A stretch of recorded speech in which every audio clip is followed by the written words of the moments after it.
오늘 가능함과 풍성함이란 제목으로 새 봄 맞이해서 말씀을 나누려고 합니다. 우리나라 속담에 이런 것이 있습니다. 콩 한쪽도 나눠 먹으라 라는 속담이 있어요. 그런데 이 콩 한쪽은 한 사람이 먹어도 배부르지 않고, 더군다나 그것을 한쪽을 나누게 되면 두 사람 다 배부르지 않을 것입니다. 그렇게 넉넉하지 않은 아주 적은 양인데도 불구하고 그 콩 한쪽이라도 나눠 먹으라 라고 하는 것은 어떤 의미일까요? 그것은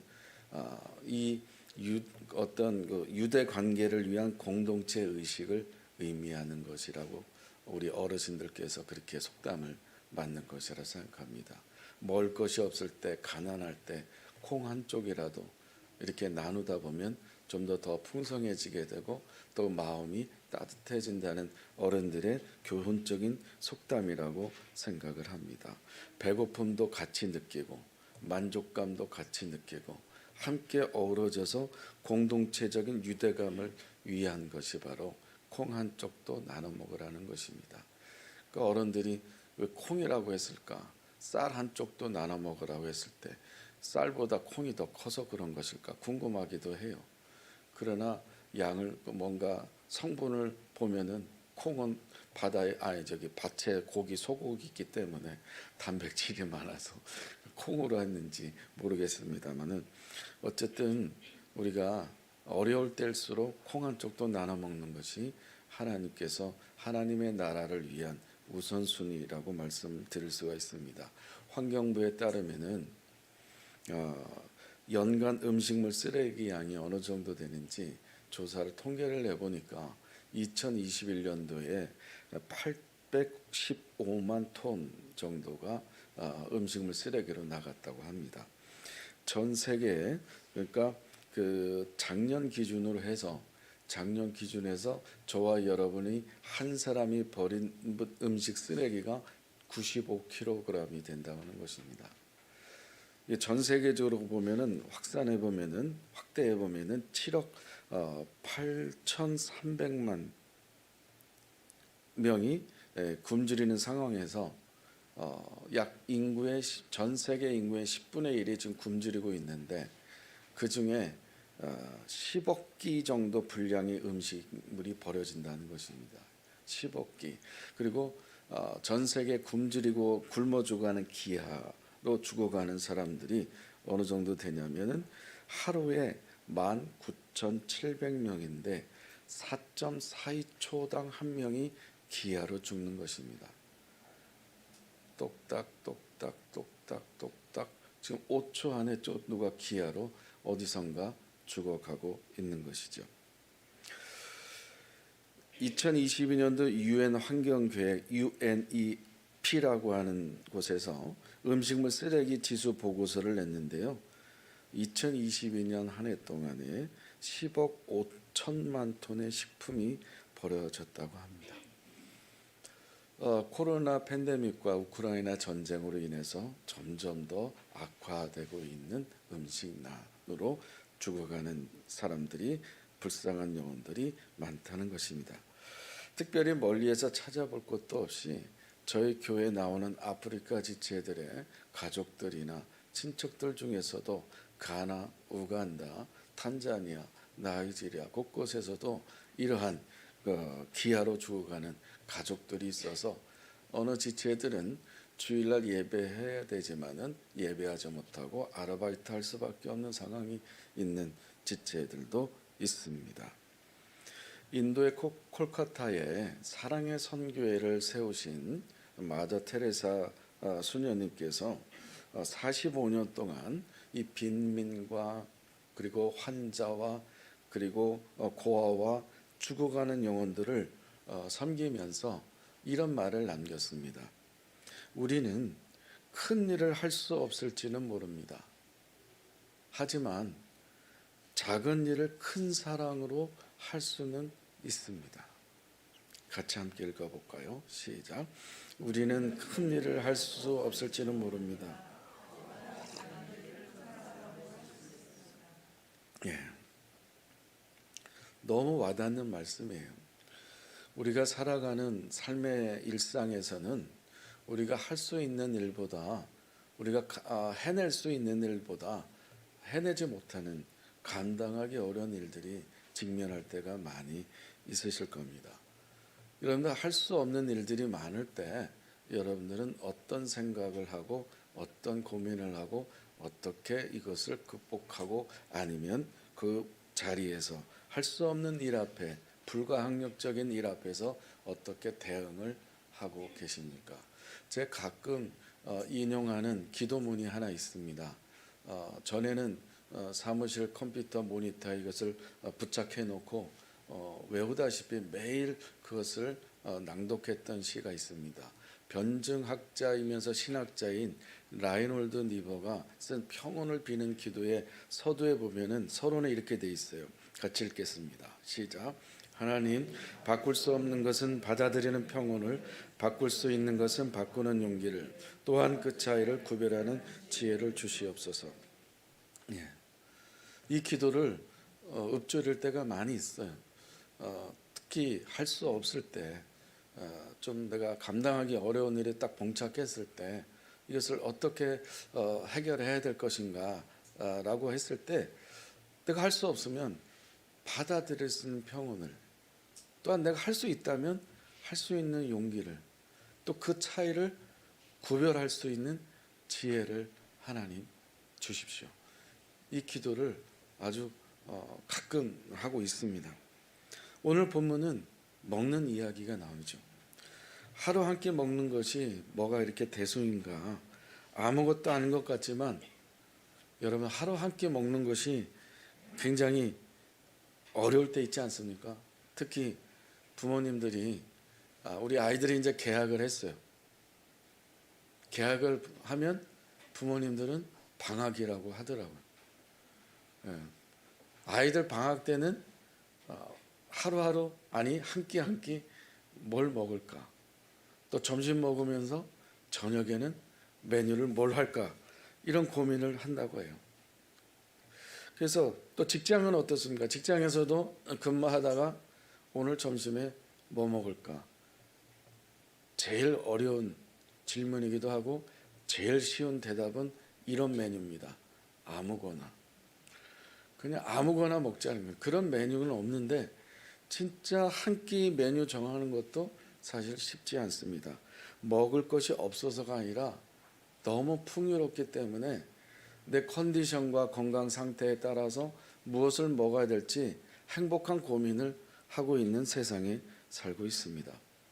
근데 먹는 것이 중요하지 않은 것 같지만 대단히 영적인 면에서는 중요합니다. 왜냐하면 첫사람 아담과 하와도 먹는 것 때문에 에덴 동산에서 쫓겨났습니다.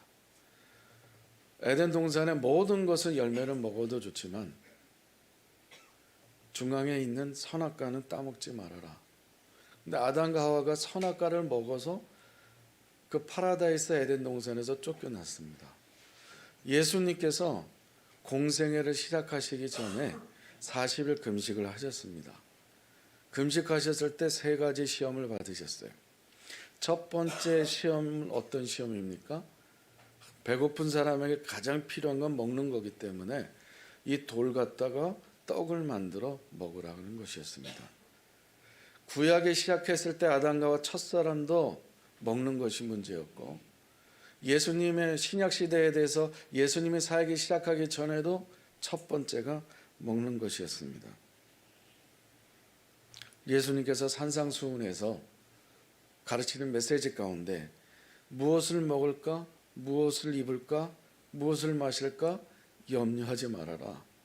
이 모든 것은 이방인들, 즉 믿음이 없는 사람들이 찾는 것이다 라고 말씀하셨어요. 먹는 것, 음식, 이 작은 것 같지만 중요합니다.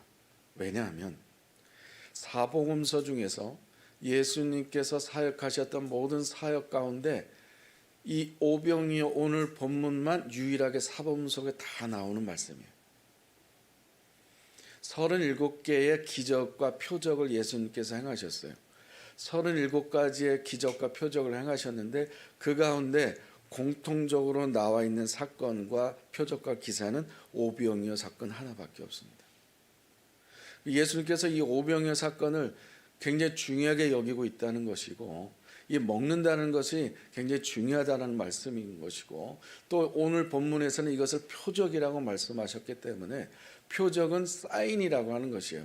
사인이라는 건 뭔가 하실 말씀이, 계시된 말씀이, 가르쳐줄 말씀이 분명히 있다라는 거예요. 단순히 이 보리떡 5개 물고기로 5,000명이 먹고 12강줄이 남았다, 이것에 대한 의미가 아닌 것입니다.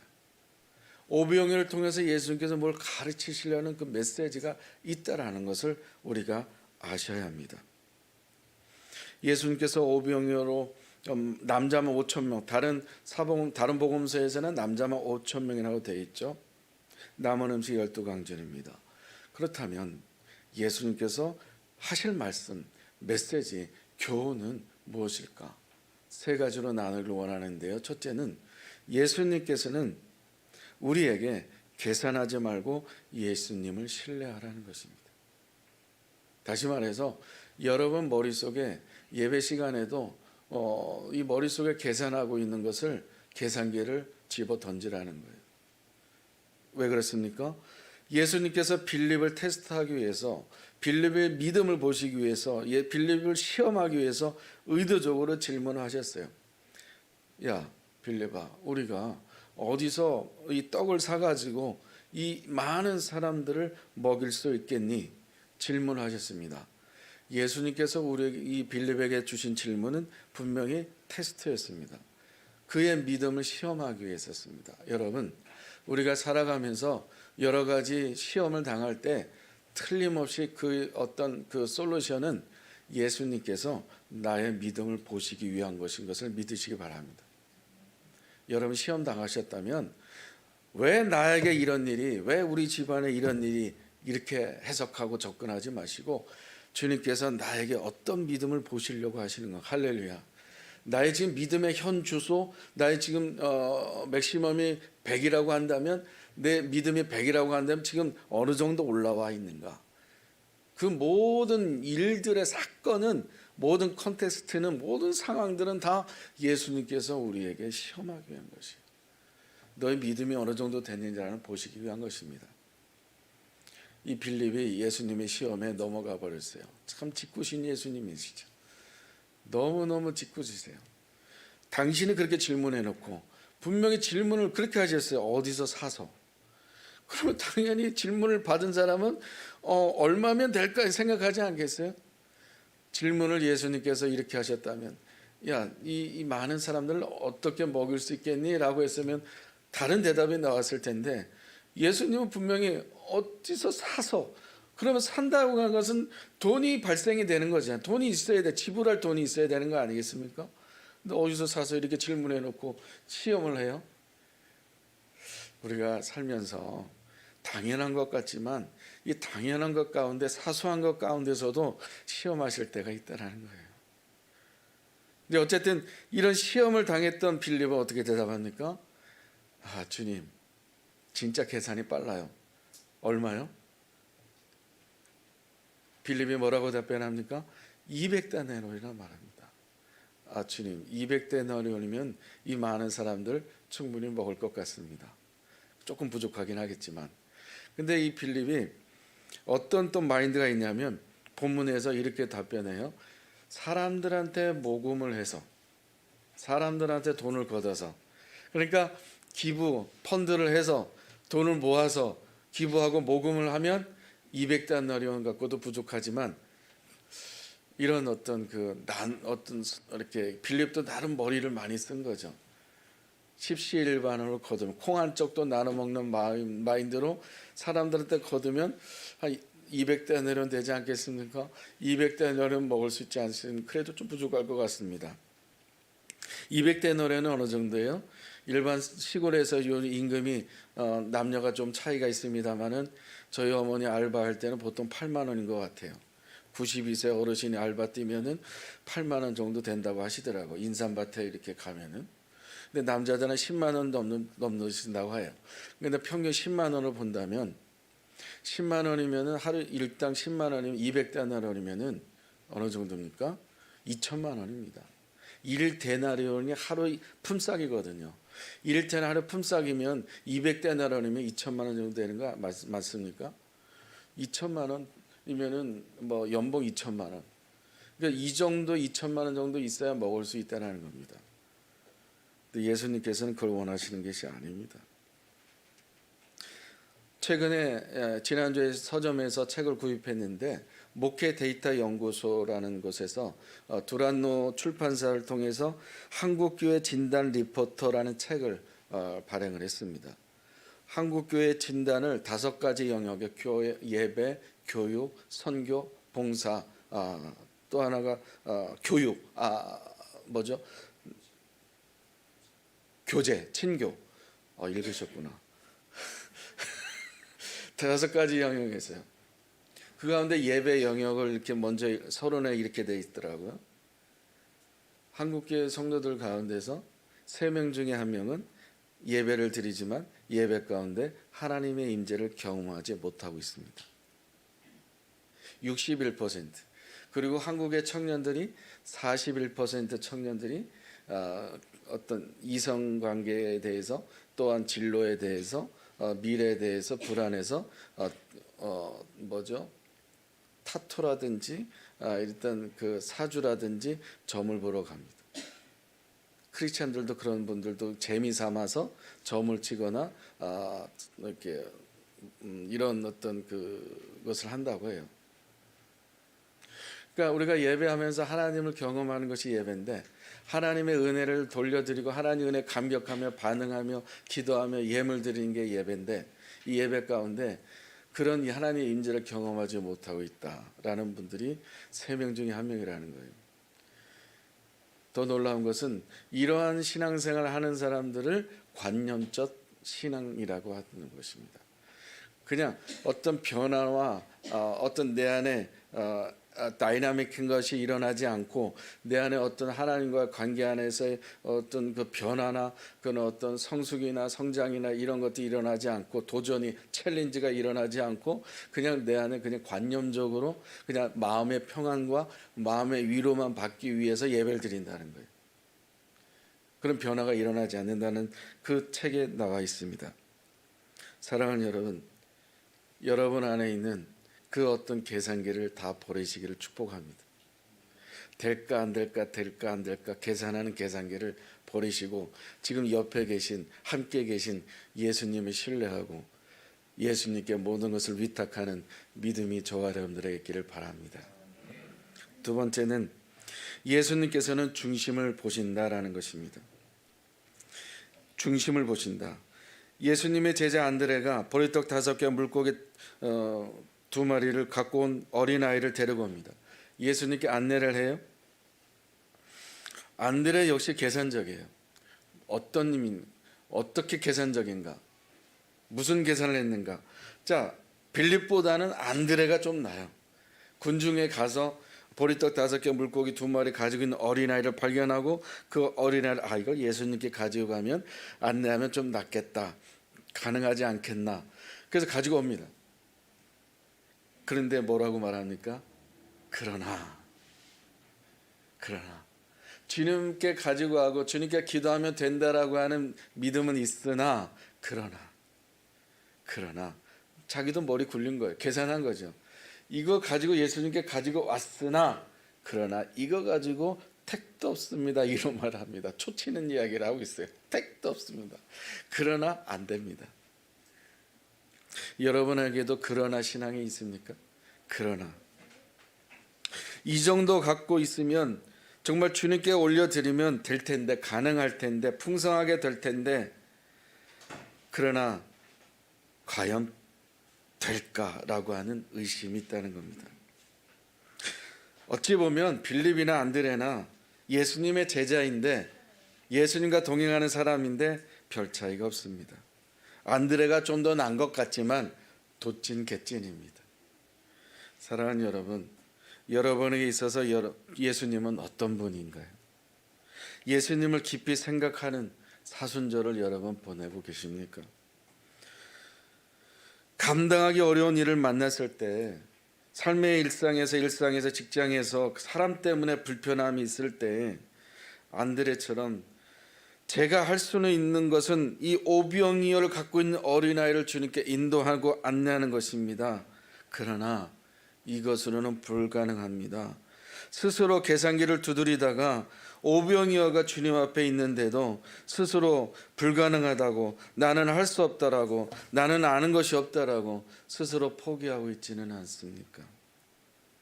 나에게 있어서 어린아이 같은 중심을 보시는 주님께, 어린아이가 가지고 있는 이 보리떡 5개 물고기를 가지고 주님께 드리면 된다라고 하는 이 드림에 대한 어린아이 같은 중심이 여러분에게 있습니까? 마가복음 9장 23절 같이 읽겠습니다. 시작. 예수께서 이르시되 할 수 있거든이 무슨 말이냐, 믿는 자에게는 능히 하지 못할 일이 없느니라 하시니. 아멘. 여러분, 나는이라는 단어 속에 1인칭에 그 자리에 로드 주님으로 자리를 바꾸시기를 축복합니다. 나는 할 수 없어라는 자리에 주님이 계시면 할 수 있어라고 바꾸시기를 축복합니다. 나는 불가능하다고 생각하지만 주님이 계시면 가능합니다라고 바꾸시기를 바랍니다.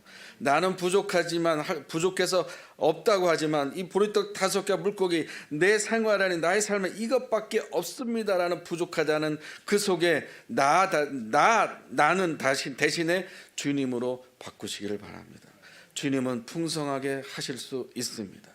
나는 아는 게 없다라고 극단적으로 좌절하지 마시고 그 자리에 주님을 모셔서, 주님을 주인으로 모셔서 주님이란 모든 것을 하실 수 있다라는 가능성을 여러분 믿으시기를 바랍니다.